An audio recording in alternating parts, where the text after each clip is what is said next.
Bonjour Nicolas. Bonjour Alice. Tu es fondateur et président de l'agence Spintank, où j'ai la chance de travailler. Tu viens d'écrire « Raisonner, les marques ont un nouveau rôle à jouer », qui est paru aux éditions 100 000 milliards. Dans cet ouvrage, tu proposes une conversation, de la matière à penser plutôt qu'une analyse doctrinale. Donc c'est ce qu'on se propose de faire aujourd'hui, en parler. Avec plaisir. Alors, pour commencer, comment t'es venue l'idée de ce livre ? Écrire un livre, c'est une idée un peu profonde, etc. Il se trouve que ça faisait longtemps que je ne l'avais pas fait. Et puis, en sortant de 2 ans de cette période un peu compliquée, tumultueuse, etc., dans laquelle on venait, je n'ai pas été le premier à avoir envie de poser les choses. Et aussi, j'ai surtout regardé la période dans laquelle on entrait, la décennie décisive, complexe, de transformation énorme dans laquelle on entrait. Et j'avais envie d'entamer de nouvelles discussions avec nos clients. Parce qu'on est pris dans un tumulte de changements, de transformations, d'initiatives, de communication, qui s'est presque encore accéléré à la sortie du Covid, parce qu'il y a beaucoup de choses à rattraper. Et je me suis dit qu'il fallait qu'on prenne un moment de pause, un moment où on reprenne un peu du recul, et où on relance d'autres conversations que celles qu'on a, pas tous les jours, avec nos clients, autour de nouveaux sujets, de nouveaux problèmes. Et mon sujet, c'était, je me suis mis à la table et je me suis dit, et si je faisais ce que je ne sais pas trop mal faire, me poser, prendre un peu de recul, écrire des choses en solo. Ce n'est pas un manuel d'agence, ce n'est pas un truc que j'ai fait de manière collaborative avec toute l'agence en essayant d'emmener tout le monde moi. C'est 15 ans d'expérience à la tête d'une agence de com à accompagner des marques en transformation et surtout une projection dans le futur en disant tiens, et si on essayait de faire les choses autrement? Et donc c'est le début d'une conversation que j'avais envie d'initier. D'accord, justement c'est une conversation, c'est un pas de côté et presque paradoxalement ta proposition en elle-même, elle est très audacieuse, on peut dire, parce que tu te proposes d'appliquer le concept de résonance développé par Hartmut Rosa aux marques, alors que c'est un concept qui, a priori, a été pensé par Hartmut Rosa pour les individus. Alors, comment tu fais cette transposition ? Ouais. Le livre, il est très structuré au début autour de l'analyse d'un problème, de la crise dans laquelle la communication est, mais qui est une crise de la société. C'est toujours le point de vue sur lequel Spintank a agi, qui est que la communication se transforme par le mouvement de la société, ses nouvelles structures d'opinion, ses nouvelles structures d'information, son nouveau rapport à des défis qui sont neufs et ça. Et donc on commence par ça, et moi ça fait longtemps que j'y réfléchis, que je cherche des inspirations et des choses qui font levier pour essayer de transformer la communication.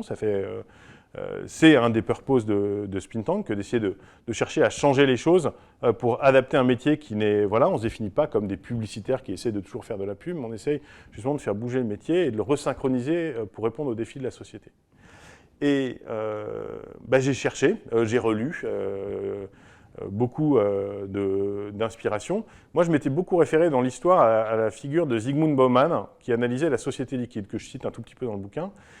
Mais le problème de Bauman, c'est qu'il s'est arrêté au moment de la définition de la crise. Et j'aime beaucoup cette figure de la liquéfaction et du flux qui challenge les institutions, les marques, les entreprises, les organisations. Mais il ne propose pas de solution. Et l'autre figure que je trouvais intéressante, c'est celle de Rosa avec l'accélération, qui est son livre précédent, qui est très forte. Mais pareil, l'accélération, c'est le constat d'une crise, c'est une synchronisation qui challenge un peu toutes les institutions, les organisations dans leur adaptation. Et ça ne forme pas solution, ça ne forme pas piste de résolution. Or, il se trouve que Rosa a écrit un bouquin qui est paru juste avant le Covid, en 2018-2019, et que je n'avais pas lu à l'époque, parce que c'était un gros machin, et que je me méfiais un peu de tout ce que j'en avais lu dessus, et puis que j'ai lu à cette époque-là, et où en fait il propose une piste de solution. Et il dit qu'en fait, pour résoudre la crise de l'accélération, la crise de la liquéfaction, il faut non pas chercher à stopper, arrêter, réduire, réinstitutionnaliser. Non, il faut chercher la relation. Il faut chercher réinventer la relation au monde. Il faut réinventer sa manière d'être, réinventer la relation au monde.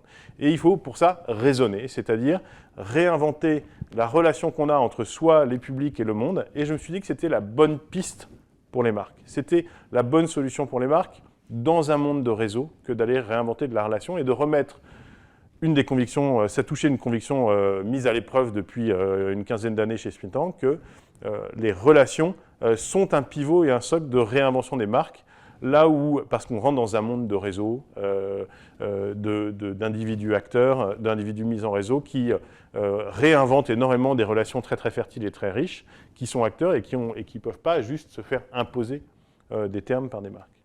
D'où cette idée, voilà, je prie Hartmut Rosa de m'en excuser parce que lui, il n'a pas du tout pensé ce concept comme un concept qui peut s'appliquer au marketing ou aux marques ou à la communication, dont il est plutôt un critique. Mais je pense qu'en fait, il y a une prise de judo que j'essaye de faire avec lui pour essayer de se dire, tiens, et si ce qu'il proposait pouvait être institué dans le champ de la communication. Dans la continuité de ce raisonnement, pour raisonner, il faut se poser un certain nombre de questions. Il y en a une qui revient beaucoup dans ton ouvrage aussi, c'est qu'allons-nous devenir? Donc c'est Keith Yamashita de SY Partners qui pose cette question. Et pour toi, pour devenir une marque résonante, il faut absolument se poser cette question. Ce qu'on peut penser, c'est que dans un avenir aussi incertain, donc guerre, crise sanitaire, réchauffement climatique, comment on peut ainsi s'inscrire résolument dans le futur? Pour moi, c'est la question très intéressante et très clé. C'est une personne que j'aime beaucoup, qui est Keith Yamashita, qui la remet au cœur, qui la remet sur la table, alors qu'elle y est, en fait. C'est une question qui est sur la table. C'est une question que les collaborateurs des entreprises, que les clients des entreprises posent aux institutions, aux marques, à toutes les organisations. Ça marche pour les entreprises, ça marche pour les ONG, pour les ministères, pour les institutions. Il y a une angoisse collective autour de notre destin commun. Crise de l'environnement, multiplication des risques, polycrise, etc. Cette question, elle est forte. Et aujourd'hui, les marques répondent par l'affirmative en disant « qui je suis ». Et elles vont souvent même, c'est une des tentations que j'essaye de dénoncer dans le livre, elles vont même aller chercher dans le passé pour aller chercher de plus en plus qui elles étaient avant et qui elles doivent toujours être de toute éternité. Or, la question très angoissante, et aller puiser dans le passé ne permet pas seulement de résoudre ça. La question, c'est vraiment collectivement, qu'est-ce que nous, clients de telle marque et de tel service, de telle grande entreprise, collaborateurs, parties prenantes, qu'est-ce qu'on faisait ensemble, qu'est-ce qu'on va faire ensemble demain qui va marcher encore? Qu'est-ce qu'on va devenir? Qu'est-ce qu'on va faire? Et cette projection dans le futur, c'est aujourd'hui ce qui angoisse énormément les marques. Et je pense que c'est le déplacement qui est à opérer, qu'on arrive à faire avec un certain nombre de nos clients, qui n'est pas toujours facile, mais qui doit être peser beaucoup plus fort dans la définition des marques. Là où aujourd'hui, elles sont beaucoup plus dans une logique affirmative, qui est de dire « je suis comme ça, moi ». Et donc mon déplacement, c'est de dire « c'est ce qu'on va devenir ».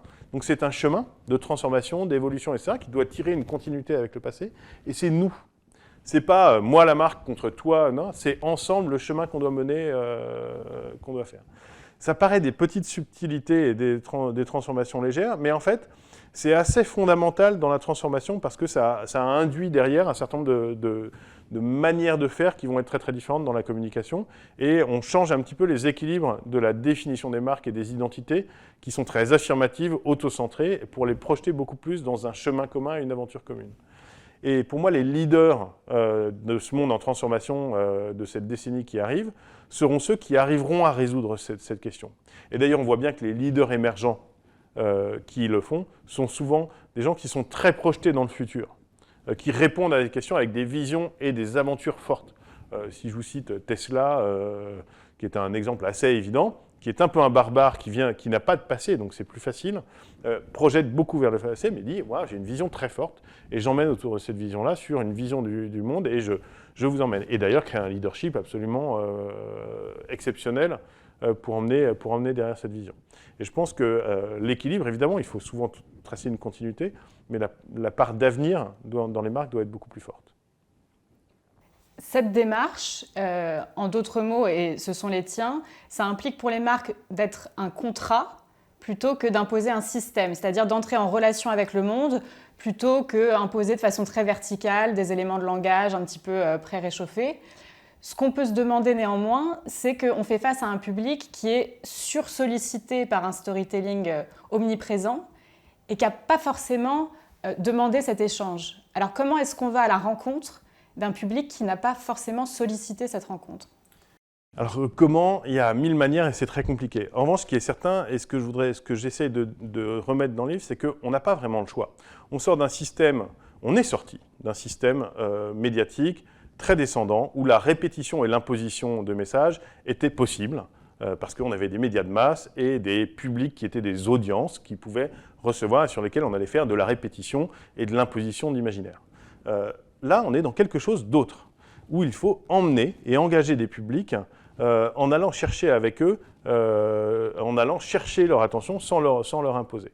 Et pour moi, c'est toute la différence. Et pour ça, il faut non pas se dire moi j'ai un système de marque que je définis tout seul, que je gouverne tranquillement dans mon coin et que je vais essayer d'imposer, et puis après, parce que je ne vais plus y arriver, il faut que j'inclue dans mon contrat de marque cette idée que je vais aller, qu'on va ensemble cheminer et cette notion d'utilité de la relation, d'utilité sociale de la relation, d'utilité sociale de la marque, elle est au cœur de l'idée de marque. Et donc, il y a un changement à opérer assez profond dans la manière dont on pense les marques pour que la relation, elle ne soit pas quelque chose qui va se faire un peu après, une fois que j'ai défini qui j'étais, ce que j'avais envie de dire, etc., mais qu'elle fasse partie même de la logique de la marque. C'est plus qui je suis et qu'est-ce qu'on va faire ensemble, c'est ensemble que c'est la marque. Or souvent, on est encore dans une gouvernance très séquentielle, où je définis mes fondamentaux, puis après, je vais m'assurer de faire en sorte que je balance, j'anime, ou je crée des programmes relationnels, mais qui sont à distance et qui ne touchent pas qui je suis. Je ne me laisse pas transformer par mes clients, et je ne définis pas mon utilité ou mon utilité sociale, à quoi je vais servir pour nourrir vos relations, etc., moi en tant que marque, au sein même de cette gouvernance de la marque. Et donc, ce que je voudrais, c'est le remonter un peu plus haut dans la manière dont on pense la marque comme système, pour ne pas l'imposer, mais pour vraiment le proposer plus comme une relation. Et pour illustrer cette proposition, tu cites quelques-uns des projets emblématiques sur lesquels on travaille chez Spintank, comme les Voies lyonnaises ou Change avec Air Liquide. En quoi, selon toi, Spintank applique les principes que tu suggères dans Raisonner ? Alors, dans Raisonner, j'essaye de tracer on dirait en anglais un bold move, un idéal. Je mets une grosse pièce en disant, tiens, il faudrait qu'on vise ça pour fabriquer une conversation différente avec nos clients et puis aussi tracer un idéal pour toute l'équipe et les personnes se dire, ah oui, tiens, ça serait bien qu'on essaie de se mettre en chemin vers ça. C'est pas du tout un manuel qui dit, nous, on fait les marques comme ça, et hop, et on va y arriver, et une bonne fois pour toutes, c'est comme ça que ça marche. Parce que pour de vrai, il y a une transformation de la communication qui est en cours, qui a déjà été initiée chez pas mal de nos clients, qui en ont envie, qui ont perception d'eux. Et ce que je propose, ce n'est pas une méthode définitive à appliquer, c'est plutôt un chemin avec des ambitions fortes de transformer les choses. Et on l'a déjà testé chez pas mal de clients. Il y a plein de clients avec qui on est un peu stuck dans des relations où on fait les choses un peu comme on les faisait, où on a du mal à les bouger. Et mon pari ou mon idée, c'est en posant un peu des idées un peu fortes, de se dire, tiens, on peut changer de conversation, et en changeant de conversation, on peut changer les choses. Et effectivement, on l'a logé dans quelques projets emblématiques, cette manière de penser les marques un peu différemment. Quand on a travaillé sur les Voies lyonnaises, qui est un projet qui nous a beaucoup occupé l'année dernière, sur ce projet génial qui est de faire la plus grosse infrastructure de réseau express vélo dans une métropole en Europe, quasiment, un idéal fort pour changer la pratique des mobilités dans une des plus grandes villes de France. Il y avait ça, et il y avait l'idée de mettre la communication au cœur du sujet. Et là, on a déplacé fortement la manière dont on pensait une marque, pour qu'elle ne soit pas imposée, mais que vraiment elle fasse contrat. Et donc, on a changé le nom, qui s'appelle les Voies lyonnaises, en faisant un acte civilisationnel fort. On a mis au sein de toute l'architecture de marque l'idée d'une proposition commune et d'une activation où on s'adressait à des gens qui allaient être acteurs de ces voies et où on n'allait pas imposer un système de marque et ça. Après, on a créé des codes graphiques très forts, on a fait tout ce qu'il fallait faire pour que cette marque vive, mais on a niché au sein même de la marque des choses qui sont des déplacements très forts. Et donc, sa proposition, ce n'est pas une promesse, c'est une proposition. Et c'est ensemble, ouvrons de nouvelles voies. Et c'est l'idée d'une mobilisation commune de tous les grands Lyonnais autour de nouvelles pratiques de mobilité dont l'infrastructure est un support. Et ça a l'air de rien, mais à l'origine, la plupart des réseaux express vélo dans des métropoles en Europe aujourd'hui ne communiquent pas du tout comme ça et disent « voilà, nous, on a une infrastructure maintenant pensez-y, pensez-y, pensez-y. Plutôt que de dire, hey, vous êtes les utilisateurs potentiels d'un changement de civilisation, vous êtes les acteurs de quelque chose qui est à transformer. Et dans la plupart des sujets, en fait, on peut penser comme ça. Et c'est très challengeant. Alors, c'est plus facile quand on est sur un truc tout neuf. Les voies lyonnaises, ça n'existait pas, ça existe. Une nouvelle trottinette, une nouvelle infrastructure digitale, un nouveau service de réseau social, etc. Ça n'existait pas, ça existe. Et tout le sujet, pour moi, le plus intéressant, c'est comment des infrastructures, des services, des propositions de logement, des propositions dans l'énergie, etc., doivent transformer la manière dont elles parlent pour passer de l'affirmatif au propositionnel. Je suis super, achetez-moi, à ensemble, avançons vers quelque chose de nouveau.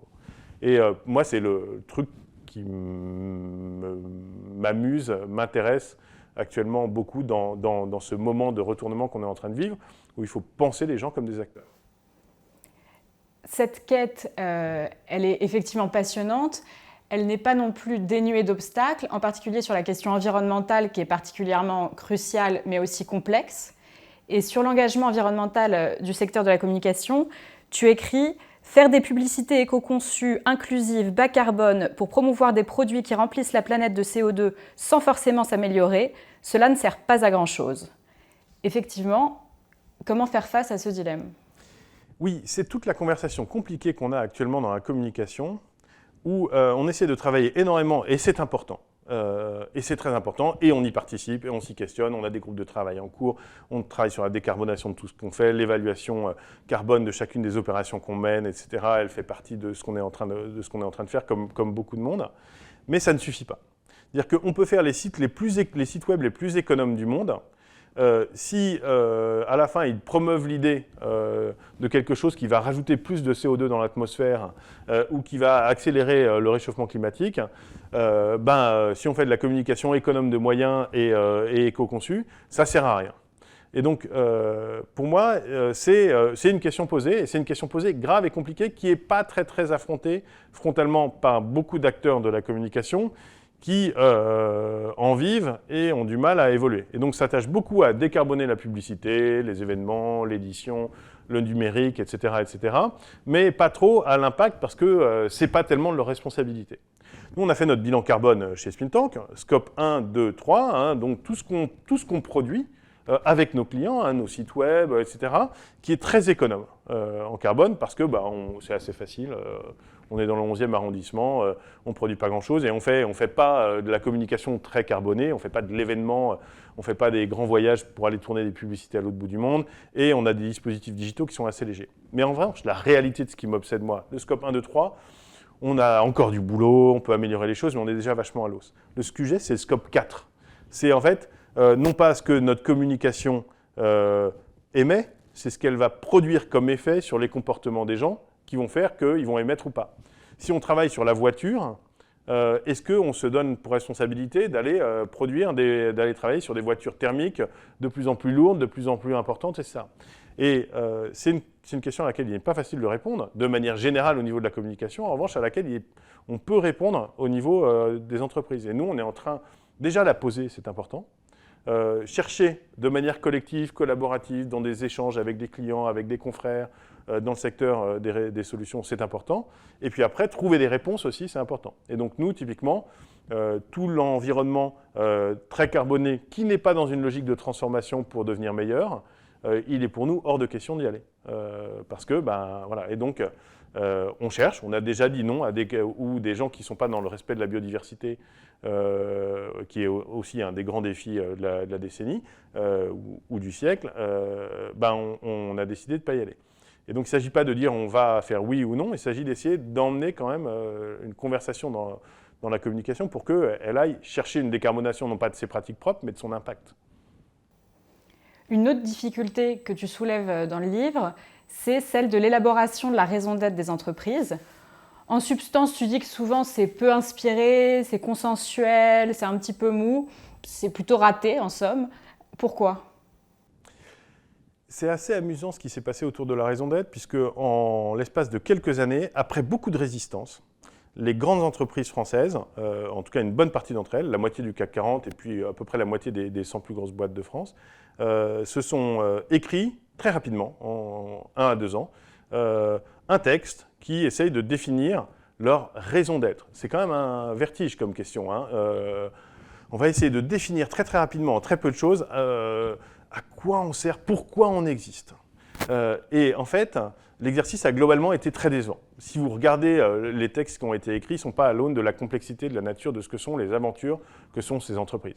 Et pour moi, le verre était dans le fruit parce que l'exercice est un peu vain. Et l'exercice ne résoudra pas grand-chose. On ne peut pas définir des aventures aussi complexes que sont ces aventures entrepreneuriales, ces organismes vivants que sont des entreprises, par une petite phrase qui résoudrait des problèmes. Et en fait, elle génère à la fois autant d'espoir que de déception et une tension forte. Et donc pour moi, le sujet, ce n'était pas tellement de chercher à le définir une bonne fois pour toutes. Le sujet, il est dans le chemin, il est dans l'aventure, il est de respecter ce que sont nos organisations, nos entreprises, nos ONG, comme des aventures humaines qui sont en transformation et qu'il ne faut surtout pas figer dans leur processus. Alors oui, elles ont besoin de rendre compte un peu mieux des choses, elles ont besoin d'intégrer des critères extra-financiers, mais ça n'est vraiment pas une aventure qui se définit de manière définitive. Or, beaucoup de ces raisons d'être ont été faites de manière très affirmative, pour rassurer, pour essayer de recréer un principe d'autorité centrale. Elles ont été écrites par les états-majors en disant « nous, on est comme ça, on sert à ça, avec un exercice de fierté, etc. » Or, la réalité, c'est qu'on est sur des entreprises et des organisations hyper challengées par des nouveaux talents, des défis systémiques très complexes qui créent une angoisse forte et qui ne peuvent pas se résoudre par une crise d'autorité un petit peu forte qui dit « nous, on est comme ça ». Et en revanche, il va falloir retravailler ça autrement, beaucoup plus dans inventer de nouvelles manières d'agir et puis peu à peu les loger dans quelque chose qui se capitalise dans ce qui fabrique une identité. Mais ça ne se définit pas une bonne fois pour toutes en haut par un groupe, souvent fait par un petit consultant ou un vieux consultant, souvent un mâle d'ailleurs, qui accompagne ça, qui accompagne l'état-major et qui résout le problème une bonne fois pour toutes. Ce n'est pas faire d'ailleurs honneur et respect à ce qu'est la profondeur et la puissance de ce qu'est une entreprise. Pour finir, alors bien que ce ne soit pas un guide, un manuel opérationnel, on a quand même envie de se demander si quelqu'un a créé une marque et en fermant ton ouvrage se dit « bon, bah, elle n'est pas très résonante ma marque », ou alors si une marque vient de naître et souhaite résonner, quelle serait la première étape à franchir ?